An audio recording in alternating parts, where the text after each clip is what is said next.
এই তো বাজার নিয়ে আসছে মেহমানের জন্য। হ্যালো গাইজ, আসসালামু আলাইকুম। সবাই কেমন আছেন? আমি আলহামদুলিল্লাহ ভালো আছি। অনেক মেহমান আসবে, আমরা সবাই একত্রে হব। বিশেষ করে সব সময় আমরা এখন আর সবাই মিলে একসাথে হতে পারি না। নিজের এক ফ্যামিলির মানুষ এখন বিভিন্ন জায়গায় বিভিন্ন বাসায় থাকতে হয়। এক জায়গায় ছোটোর থেকে বড় হয়েছে, সেই মানুষগুলো এখন বিভিন্ন জায়গায় বসবাস করতে হয়, যার যার ফ্যামিলি সংসার নিয়ে ব্যস্ত। তো আজকে অনেক দিন পর আজকে সবাই একত্রে হবে, সবাই অনেক খুশি।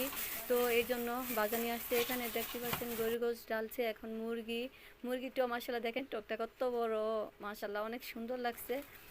আর এখানে হচ্ছে চিংড়ি মাছ, এগুলো সব আজকে রান্না হবে। এখন আমি সব পরিষ্কার করব, রান্নার জন্য আয়োজন হচ্ছে।